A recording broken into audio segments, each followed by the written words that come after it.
Bonjour à toutes, bonjour à tous et bienvenue pour ce webinaire de Rebondir. Je suis Adam Beritialawi, je suis journaliste à la rédaction du magazine et du site internet de Rebondir. Je suis très heureux de vous accueillir avec mes deux invités pour ce webinaire consacré donc à la thématique du mal-être au travail et les différentes velléités de reconversion, de renouveau professionnel. Alors l'ambition de ce webinaire aujourd'hui, c'est de vous donner des clés, de vous donner des conseils et de vous permettre de dépasser certains blocages, certains obstacles pour trouver un meilleur équilibre professionnel et de vous aider à faire vos choix de parcours professionnel. On souhaite surtout que ce webinaire soit le plus interactif possible. Donc, je vois qu'il y a déjà de plus en plus de personnes qui se connectent dans le chat. Donc, n'hésitez pas à nous dire bonjour, à même interagir entre vous et à réagir à nos échanges et également à poser des questions à nos deux invités qui se feront un plaisir, elles se feront un plaisir d'y répondre en fin d'échange. Sans plus tarder, je vais vous présenter nos deux panélistes du jour avec qui on va traiter ces sujets. Alors, Kendaor Sonzoni, bonjour Kendaor.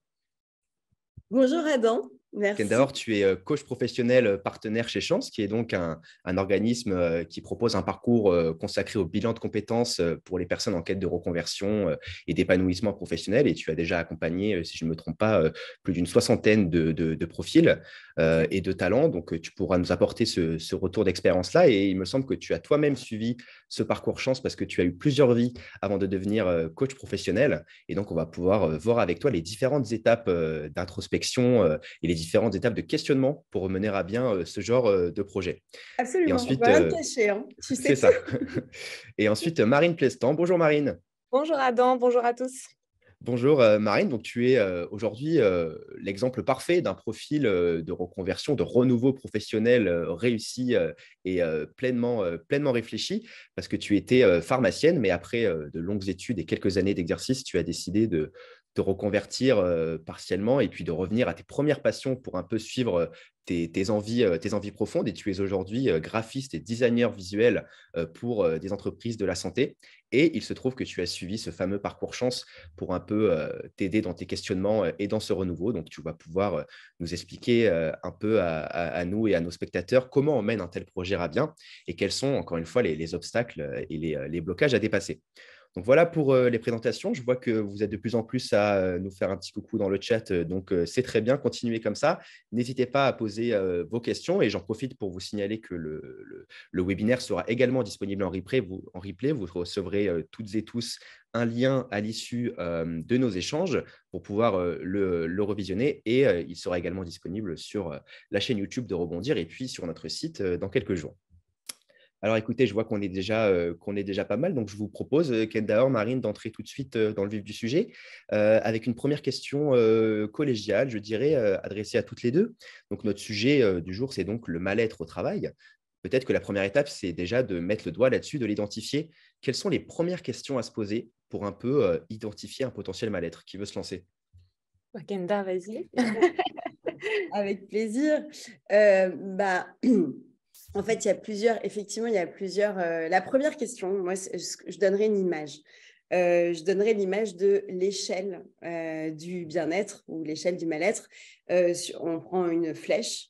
Tout au bout à gauche, c'est le mal-être. Tout au bout à droite, c'est le bien-être. Sur cette échelle, de 0 à 100 ou de 0 à 10, comme on veut, on se place. Où est-ce qu'on pense qu'on en est? Vraiment, là, en ce moment, si on prend un petit temps, on respire. Où est-ce qu'on pense qu'on en est entre 0, je suis très, très mal, je suis vraiment, mais là, je suis au bord du craquage, vraiment, j'en peux plus, à 10, le bien-être, là, je me sens vraiment au top. C'est vraiment le job de mes rêves. C'est tout ce que j'aime. J'y trouve vraiment mon compte, etc. Où est-ce qu'on en est? Donc, c'est facile. 5, c'est le milieu. Et après, on voit si on est vraiment vers la fin ou vraiment vers le début. Ça, c'est la première chose. Je pense qu'on peut commencer comme ça.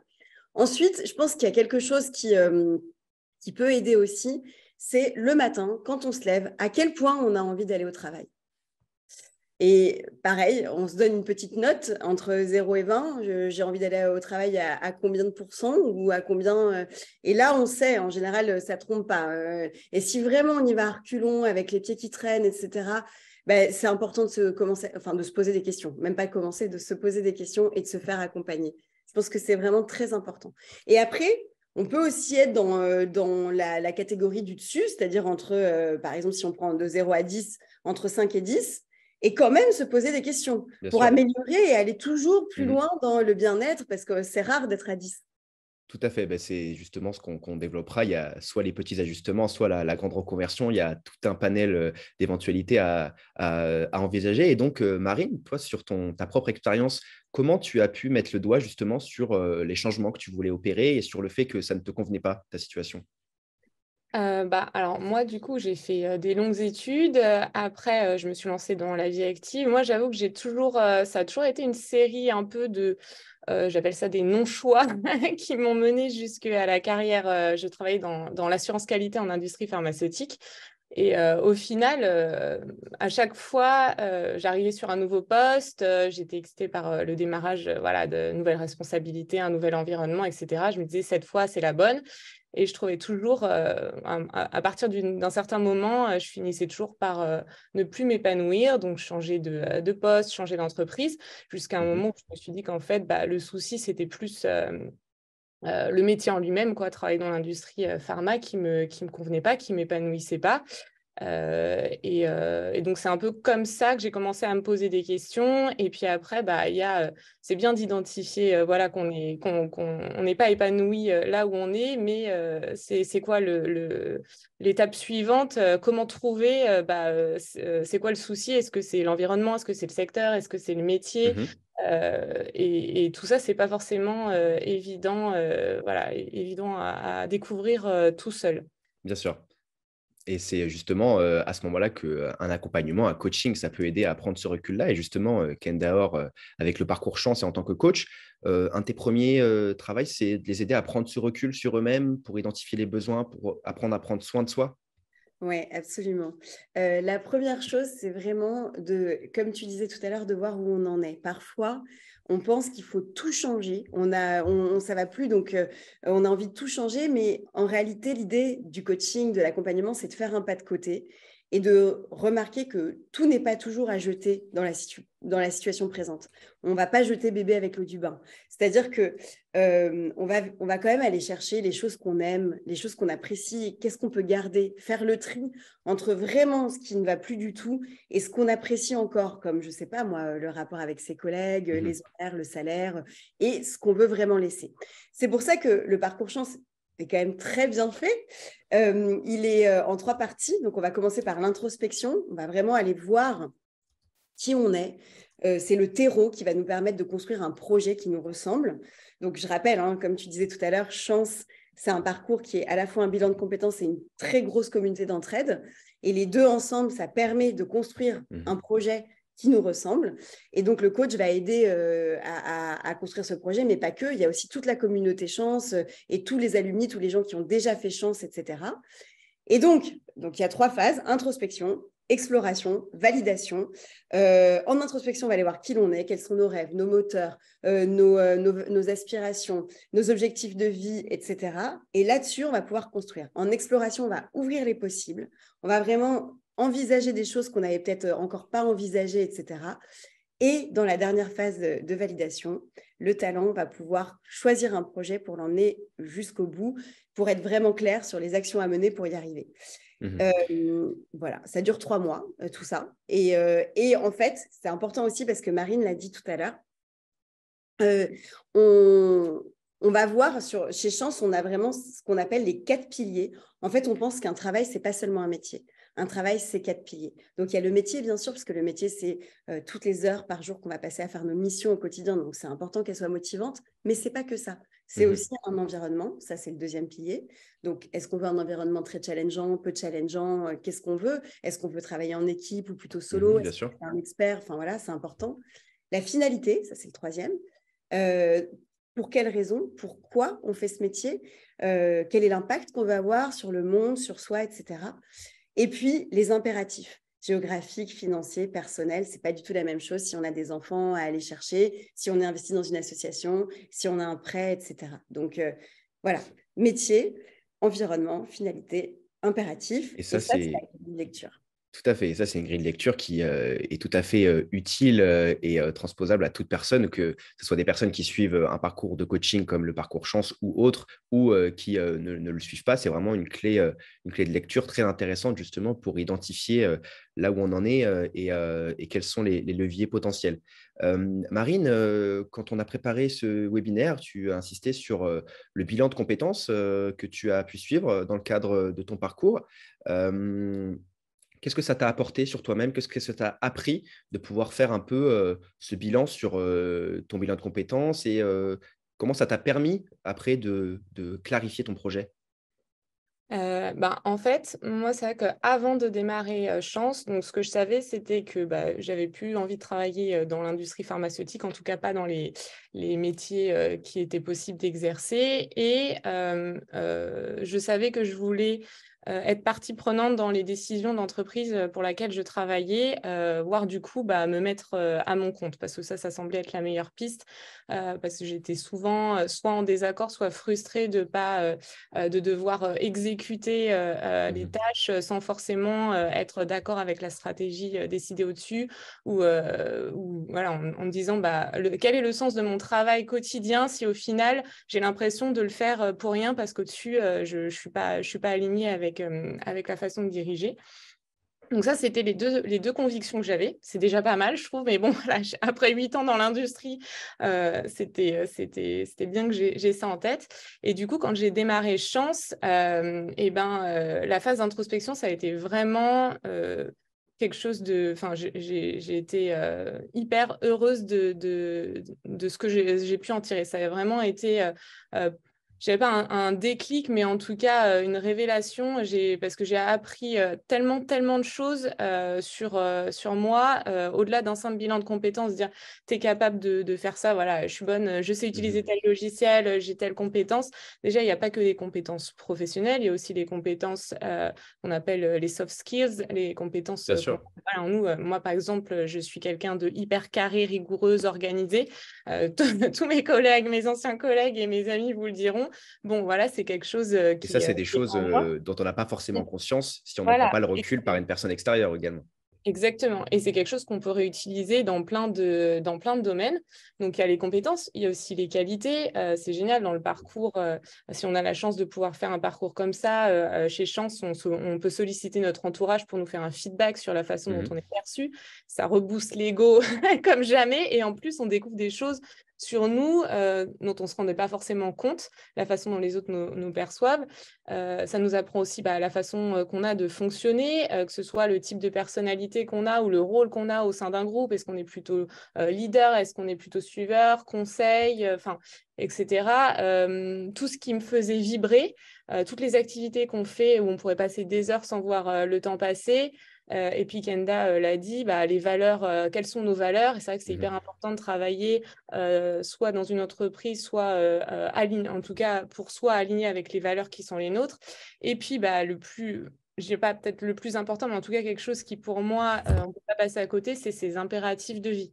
Parce que en fonction du moment de vie où on n'aura pas les mêmes impératifs. Moi, clairement, quand j'ai démarré Chance, je venais d'avoir un enfant. Voilà, les impératifs qui étaient les miens, c'était de pouvoir être à mon compte, avoir plus de flexibilité, pouvoir travailler de chez moi, pour pouvoir aménager mon temps de travail. Je pense que beaucoup de femmes et de jeunes mères, même des mères tout court, se retrouveront dans cet Mhm. impératif-là. Et du coup, c'est à mettre en balance. Avec les autres impératifs. Est-ce que pour nous, c'est plus important d'avoir un gros salaire ou est-ce que c'est plus important Mhm. d'exercer une activité qui nous passionne ou est-ce que c'est plus important d'avoir un emploi du temps flexible, de travailler à la campagne Et en fait, c'est tout ça à mettre en vis-à-vis de nous et aussi du moment de vie dans lequel on est. Mhm. Ce que je trouve génial du coup dans cette phase, c'est que ça m'a donné tous les outils nécessaires pour prendre des décisions tout au long de ma vie future, parce que là, les impératifs qui sont les miens aujourd'hui et qui ont fait que j'ai pris la décision de cette reconversion dans ce scénario-là, ce sera peut-être différent dans 10 ans parce que Bien sûr. ça aura changé. Et donc, on comprend bien tout l'intérêt que peut avoir un tel bilan de compétences. Et j'en profite pour préciser que, bien sûr, un organisme comme Chance le prodigue. Il y en a d'autres qui le font également. Donc, on peut inviter nos spectateurs et spectatrices à se renseigner sur les différents organismes qui peuvent vous faire passer des bilans de compétences et qui peuvent vous accompagner dans votre évolution professionnelle. Et j'en profite pour rebondir là-dessus. Kendaor, qu'est-ce qu'on peut conseiller à nos participantes et participants au-delà du bilan de compétences, des experts à contacter, des leviers à solliciter, au-delà d'un parcours de coaching spécifique, les premières personnes à solliciter pour un peu justement mener ces réflexions-là? Qu'est-ce que tu citerais en priorité? Eh ben, tout dépend où on en est. En fait, il y a quand même… la première chose que j'ai envie de dire, c'est que l'action nourrit la confiance en soi et non l'inverse. Donc, c'est vraiment important de se mettre en action, même des petites actions. Même appeler quelqu'un, lire un article, envoyer un premier message sur LinkedIn, commencer à se renseigner. Même rien que ça, ce sont des actions et c'est ça qui va nourrir la confiance en soi et pas attendre d'avoir confiance en soi pour commencer à faire des démarches. Ça, c'est important. Ensuite, par où commencer? Ça dépend. Ça dépend d'où on en est. Si déjà, la première chose, je pense, c'est de commencer à vraiment renouer avec ses aspirations, avec ses moteurs. Qu'est-ce qui nous fait vraiment vibrer? En fait, un moteur, c'est quelque chose que l'on aime faire et qui nous fait nous sentir profondément vivants et dans lesquels on peut oublier la notion du temps, etc. C'est ce qu'on appelle un peu la notion de flow. On n'est ni trop challengé, ni pas assez, on est juste bien. On est au bon niveau de challenge. Et bien ça, c'est important de renouer avec ça. Juste se poser la question, voilà, qu'est-ce que vous faites et qui vous fait vibrer, ou vous vous sentez profondément vivant et vous le faites sans effort. Ça, on commence à noter ça. Et déjà, renouer avec ça, ça va nous mettre dans la démarche. Ensuite, si vraiment, parce que j'ai lu dans le chat que Farid a fait un bilan, enfin, il a fait Chance et il était en burn-out, donc peut-être Tout à que… fait. Voilà, et ben en burn-out, la première chose à faire, c'est déjà de se faire accompagner par des professionnels de santé, donc soit psychologue, psychiatre, médecin du travail, médecin généraliste.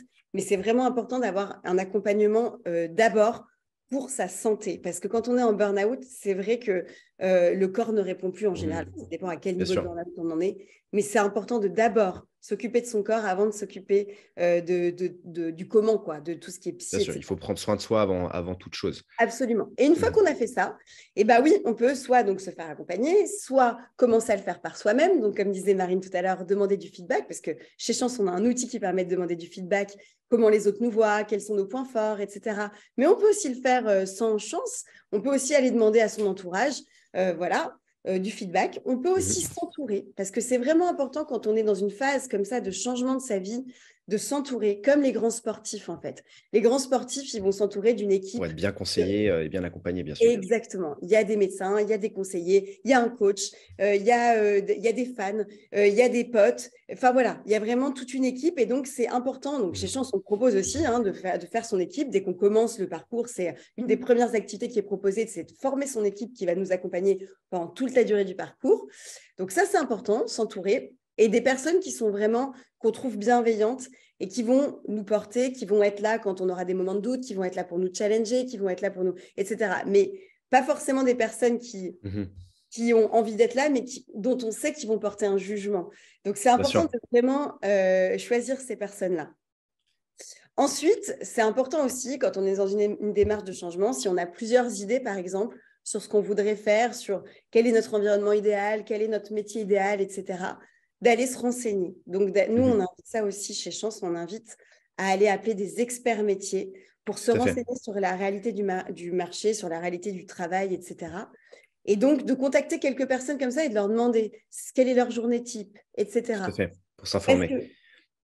Et vraiment, je finis là-dessus, je sais, je vois que le temps passe, mais c'est important quand on construit un projet, que le projet soit à la fois réaliste et faisable, motivant, bien sûr, motivant, et ça fait partie de l'introspection, réaliste et faisable, réaliste en termes de réalité du marché et faisable en termes de compétences. Donc, c'est ça qu'on va aller chercher. C'est ça que j'encourage les gens à faire s'ils le font par eux-mêmes. Vérifier que le projet soit motivant, vérifier qu'il soit réaliste, donc appeler des personnes pour vérifier ça, l'état du marché, est-ce qu'il y a de la demande, etc. Et faisable, quelles sont leurs compétences et donc demander du feedback, Tout à etc. fait. Et c'est très intéressant ce que tu nous racontes là, Kendahor. Et je vois qu'on a une question dans le chat. C'est Vanessa qui demande ce qu'est un feedback, mais on lui a déjà apporté la réponse dans le chat. Donc, merci à celles et ceux qui lui ont répondu. Alors, effectivement, c'est demander un retour à ses proches sur exactement ce que tu viens de dire, Kenda. Donc, tout ça, c'est ce genre de réflexes, de réflexions à garder qui sont des réflexions saines pour son avenir professionnel et qu'on peut justement développer dans une phase de reconversion ou de questionnement. Et c'est des questionnements qu'on conserve pour l'avenir. Toi, Marine, qui est aujourd'hui pleinement reconvertie et qui est plus épanouie dans ton travail, j'imagine que tu as gardé ces réflexes pour continuer à challenger ta position professionnelle et pour continuer à aller vers plus d'épanouissement.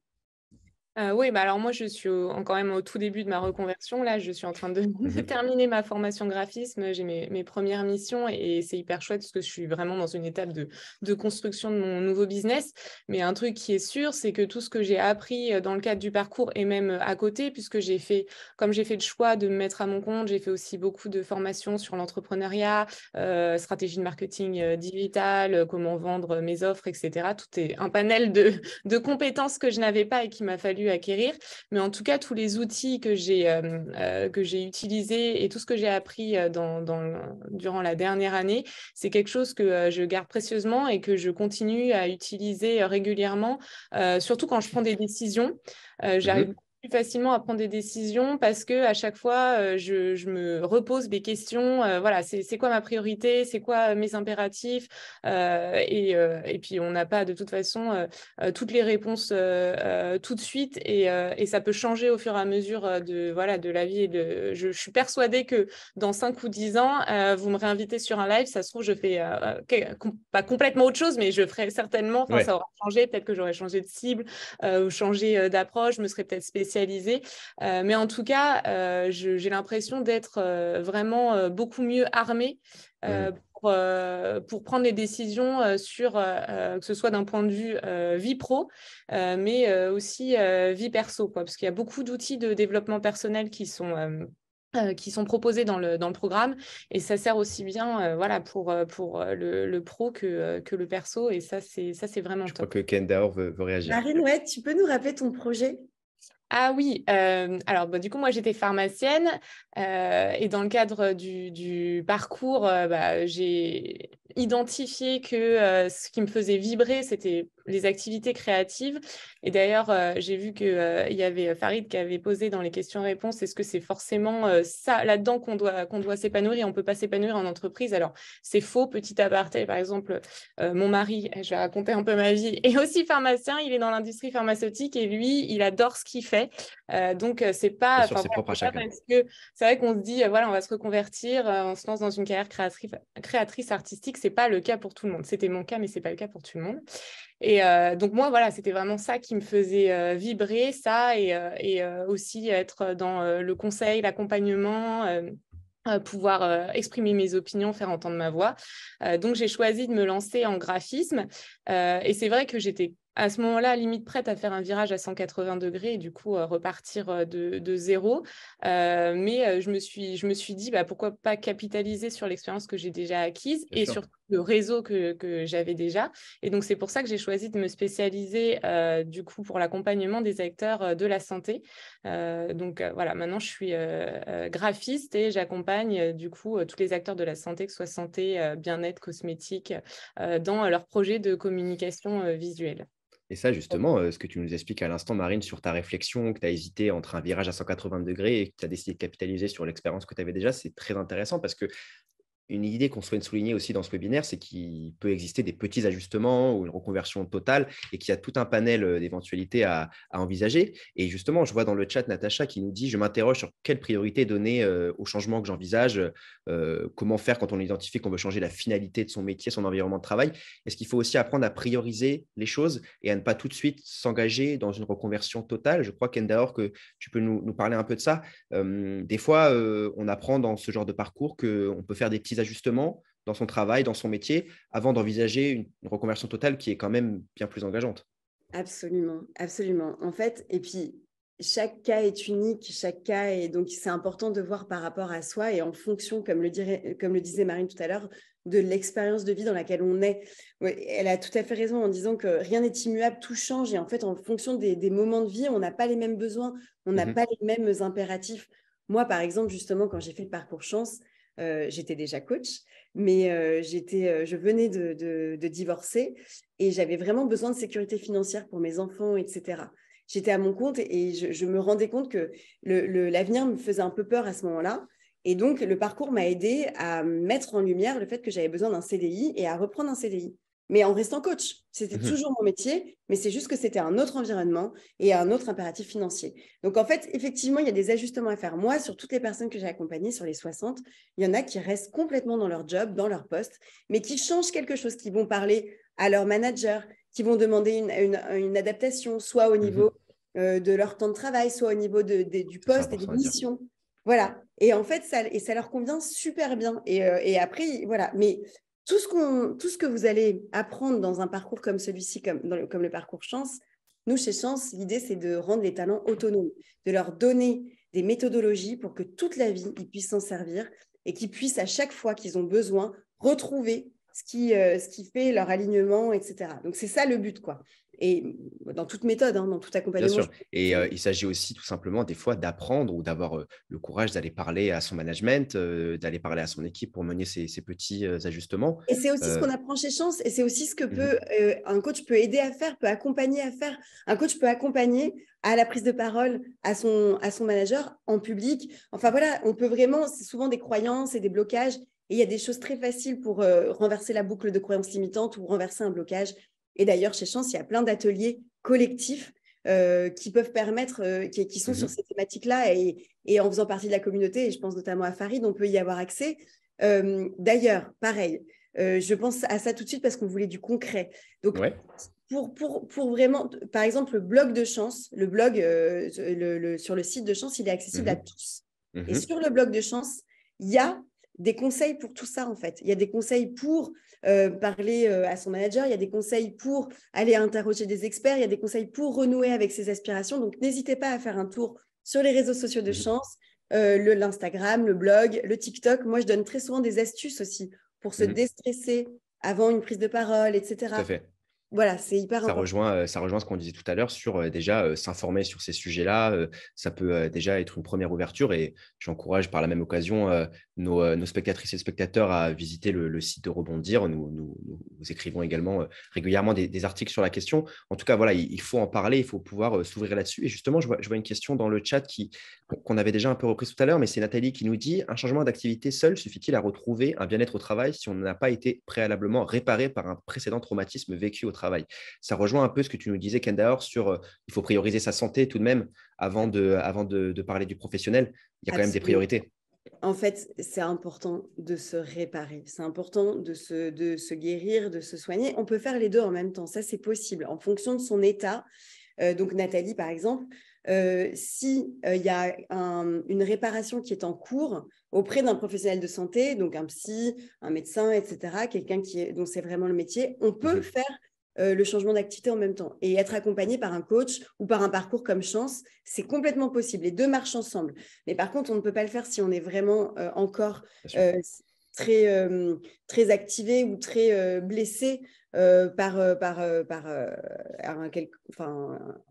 choc professionnel, que ce soit un burn-out, que ce soit un licenciement, quel que soit le choc, mais c'est important de se réparer. Ouais. Bien sûr. Et également, dans le cadre de ces questionnements et dans le cadre d'un parcours comme Chance ou autre, il peut y avoir des obstacles à surmonter. Marine, c'est toi qui me parlais lors de nos échanges préparatoires. Tu as insisté sur le fait qu'un renouveau professionnel, pour certaines personnes, ça peut être une montagne à gravir, ça peut constituer un véritable blocage.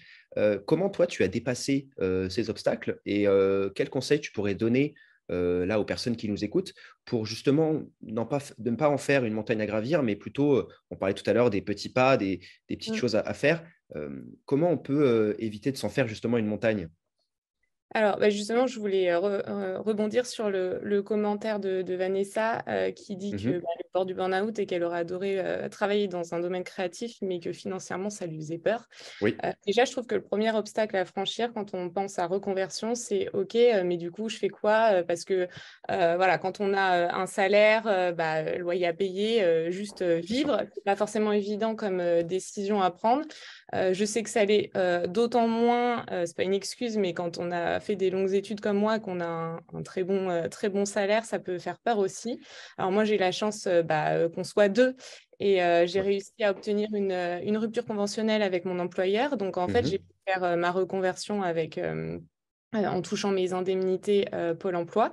Après, si on ne peut pas soit obtenir une rupture conventionnelle, soit démissionner pour reconversion, il y a aussi des scénarios dans lesquels on présente un projet et Pôle emploi, du coup, on touche les indemnités de Pôle emploi parce qu'on a su justifier que la démission, elle était faite pour reconversion.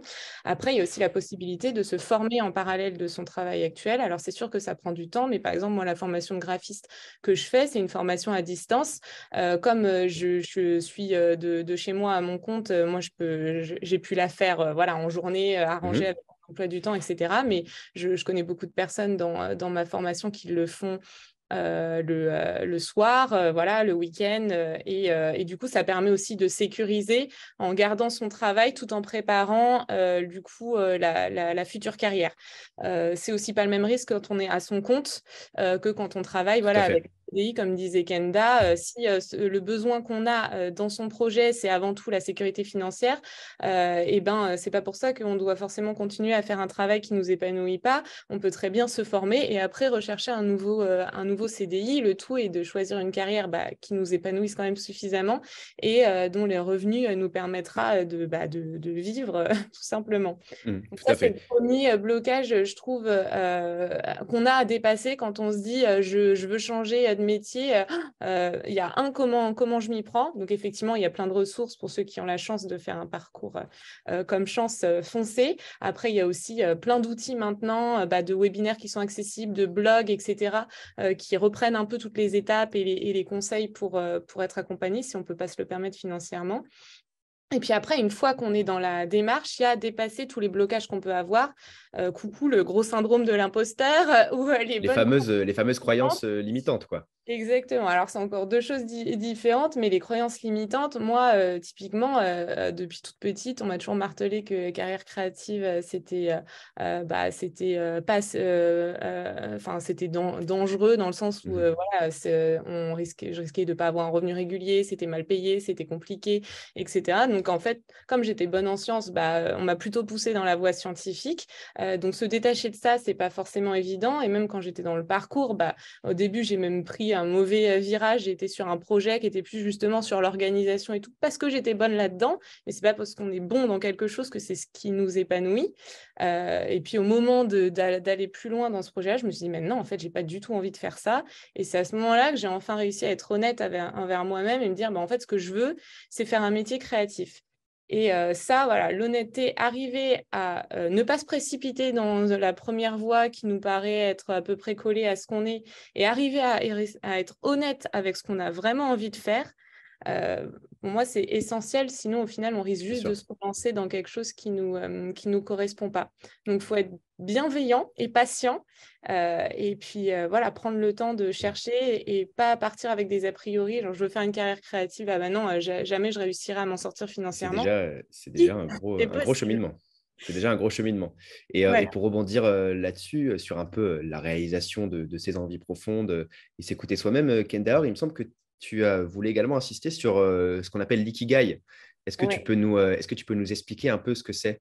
Bien sûr. En fait, tout ce que dit Marine, ça quand même, ça illustre parfaitement l'évolution du parcours chance, parce que c'est ce qu'on va aller faire pendant tout le parcours. Et donc, et c'est d'où l'importance d'être aussi accompagné par un coach et par une communauté d'entraide, parce que c'est ça aussi qui va nous permettre d'aller passer ces échelons, de pouvoir dézinguer un peu les croyances limitantes, aller vérifier son syndrome de l'imposteur, etc. Mais bon, l'ikigai est un outil formidable dont évidemment on parle dans le parcours et on donne des références aussi pour aller explorer tout ça. Donc l'ikigai, En fait, ça vient du Japon, ça vient de la sagesse ancestrale japonaise. Iki, ça veut dire, Ikiru, ça veut dire vivre en japonais, et Kai, ça représente la réalisation des souhaits. Donc, définir son Ikigai, c'est comparable au fait de trouver sa raison de vivre. Oui, rien que ça. Et en fait, ça vient de l'île d'Okinawa, qui était surnommée l'île des centenaires. Les personnes vivaient très, très, très longtemps parce qu'elles avaient une hygiène de vie très saine. Elles connaissaient leur Ikigai, donc leur mission de vie, et elles le mettaient dans leur quotidien. Donc, pour travailler votre Ikigai, vous pouvez aussi tout simplement aller chercher un ouvrage dans l'une de vos librairies fétiches, comme Trouver son Ikigai, vivre de ce qui me passionne de Christy Van Bremech, le livre de l'Ikigai, mon cahier d'Ikigai, etc. On peut vous mettre les références, je vous les donnerai. Et voilà, il y a des super ouvrages qui peuvent vous permettre de le faire. Évidemment, on va beaucoup plus loin quand on est accompagné pour le faire, mais on peut déjà le faire pour soi. C'est génial. Et aussi, il y a autre chose qui me vient dans le parcours chance, dans la phase d'introspection dont parlait Marine tout à l'heure, qui est vraiment en général une des phases préférées. Enfin, les talents l'adorent parce que c'est vrai qu'on apprend énormément sur soi. Marine a eu l'air d'en garder un très bon souvenir. Moi aussi. Bon, c'est plus compliqué après.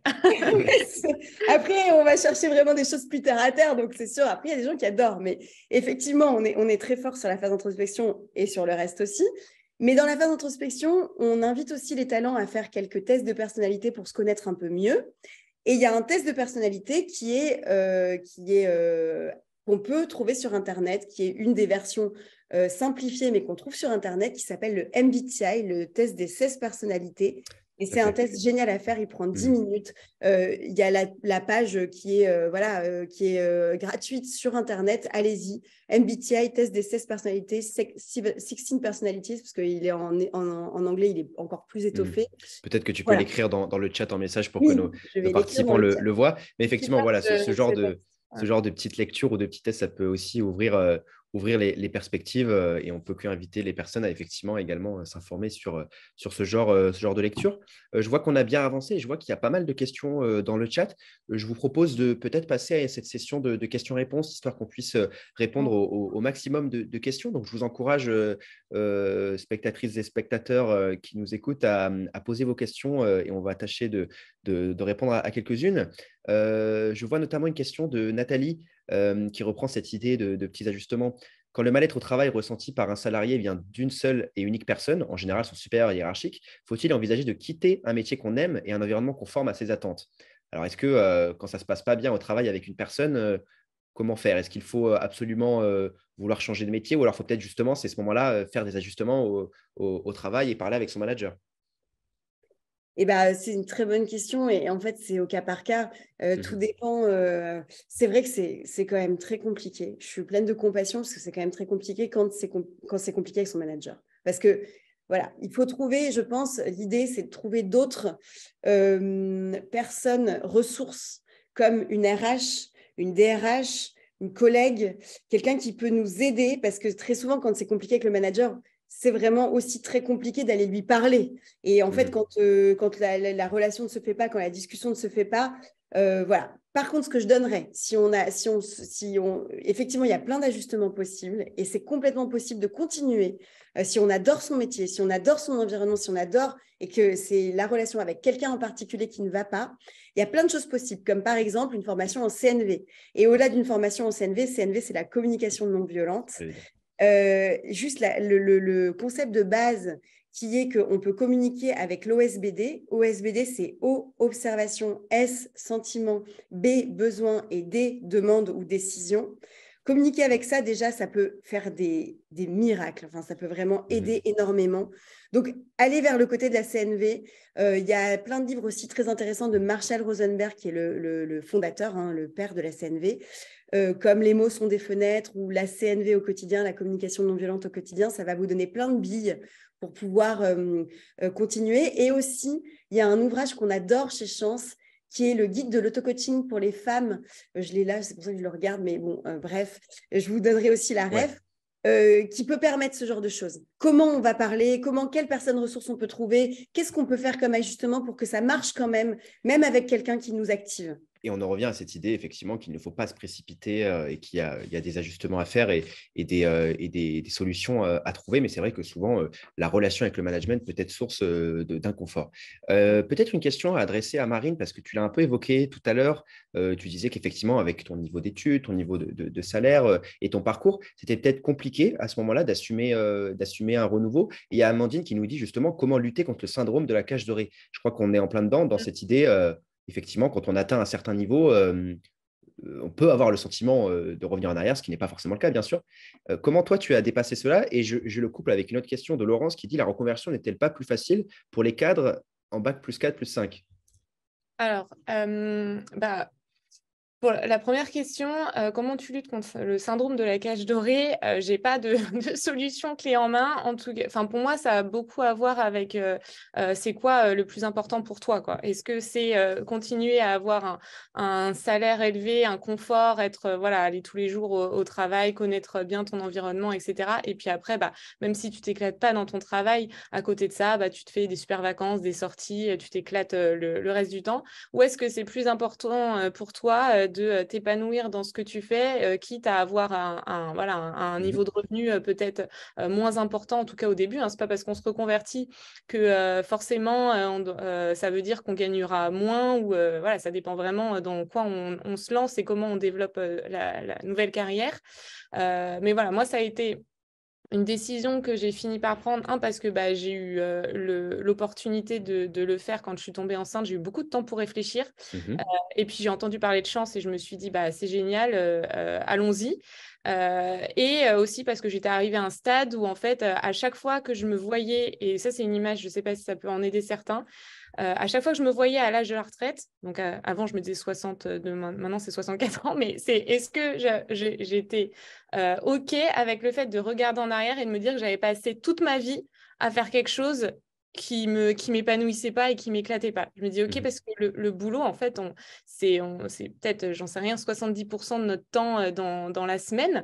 C'est pour ça Est-ce que c'est qu'on a très envie de important de... passer autant de temps à faire une activité qui nous épanouit pas et se retrouver à l'âge de la retraite en disant voilà, j'ai passé ma vie à faire ça.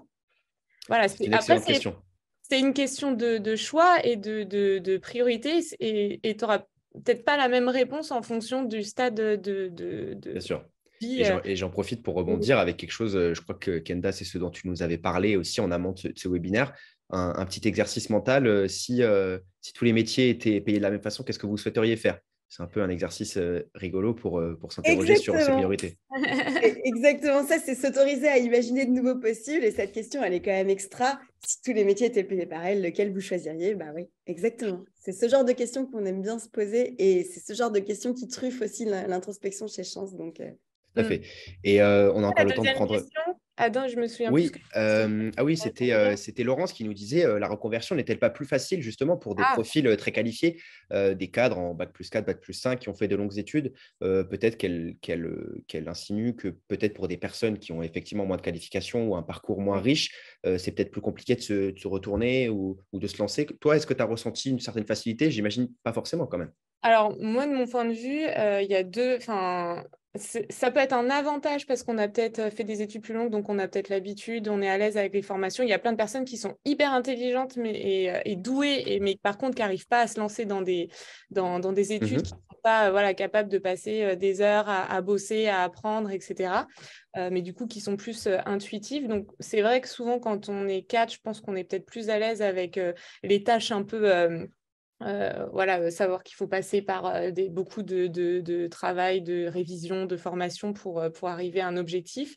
Par contre, je trouve que c'est plus facile de se lancer quand on a moins de qualifications parce que, entre guillemets, on renonce à moins de choses. On n'a pas Ouais. fait, voilà, moi j'ai un doctorat, donc j'ai fait un certain nombre d'années d'études. On renonce à un salaire qui est généralement plus élevé que ceux qui sont pas cadres.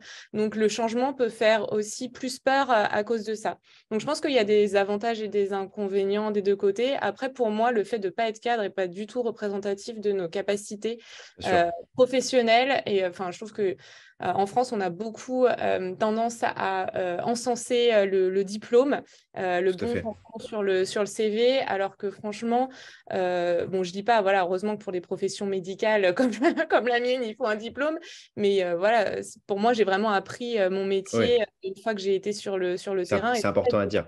Et il y a de ne également pas des avoir personnes de qui se… diplôme Bien sûr, est il y a pas également des personnes qui se révèlent tardivement. Et j'en profite pour dire que dans le prochain numéro de Rebondir à paraître juillet-août, on fait tout un dossier sur justement travailler sans diplôme. Et c'est quelque chose qu'il faut également souligner parce que le diplôme n'est pas l'alpha et l'oméga de la vie professionnelle.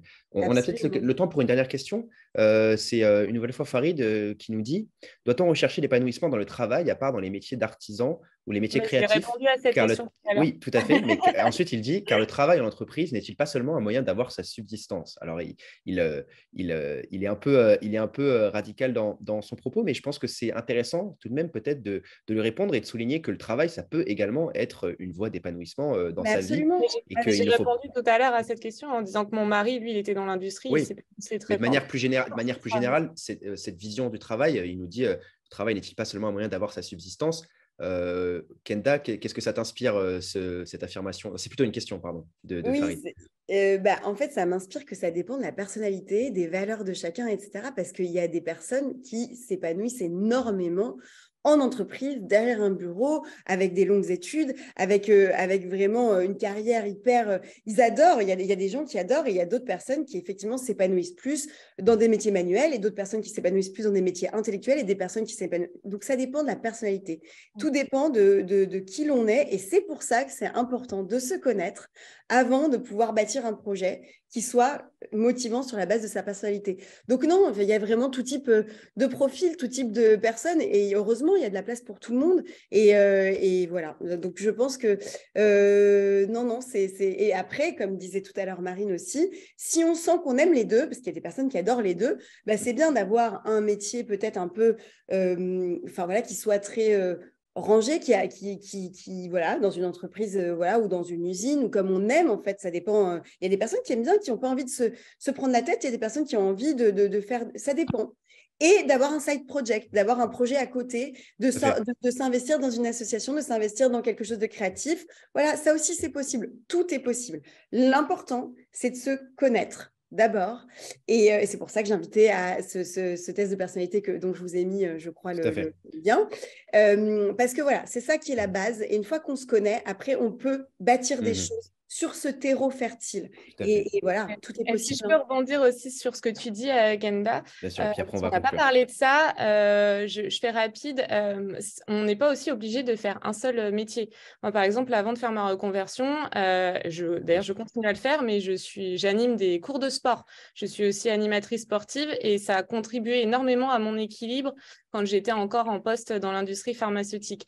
Donc, ça peut être aussi, voilà, si vous avez besoin de sécurité, de dire je continue mon travail, mais à côté, j'ai aussi d'autres activités qui permettent d'apporter cet épanouissement dont on a besoin, avec des activités plus en lien avec son flow et Exactement. équilibré. Ça me fait penser à ma collègue chez Chance, Philippine, qui elle aussi est prof de yoga. Et Comme quoi, il y on a… était coach sportif dans la même. C'est comme ça qu'on s'est connus. Comme quoi le monde est petit. Et effectivement, comme vous le dites toutes les deux, il y a différentes voies pour se réaliser. Il faut se fermer à rien et ne pas se mettre ces barrières-là. Écoutez, je pense qu'on a fait un tour très intéressant de la question. Merci Kendaor, merci Marine. Merci à toutes nos spectatrices et spectateurs en espérant qu'on a répondu à plus de questions possibles et que vous en savez aujourd'hui assez pour avancer un peu dans vos projets et pour pouvoir solliciter des accompagnements, qu'il s'agisse du parcours chance ou autre. On vous souhaite à toutes et tous la meilleure réussite et le meilleur renouveau. Et puis Marine, on va te souhaiter une excellente reconversion et début Merci. de nouvelle vie. Et Merci Kendaor, de d'avoir continuer invité. d'accompagner et de coacher ces personnes-là. Merci à vous deux Merci à pour vos toi, merci réponses. Enda. Merci aux participantes et aux participants. C'est la fin de ce webinaire pour rebondir. Je vous rappelle que vous allez pouvoir recevoir un lien pour le replay du webinaire si vous voulez le revoir. Et également, il sera disponible sur la chaîne YouTube de Rebondir et dans quelques jours sur le site Internet. N'hésitez pas également à visiter le site Internet si vous cherchez des informations sur l'emploi, la formation, la reconversion, comme c'est écrit derrière moi. Merci Marine, merci Kendaor à nouveau et Merci merci à Adam. toutes et tous. Au revoir. Merci Adam, merci Marine. Au revoir. Au revoir.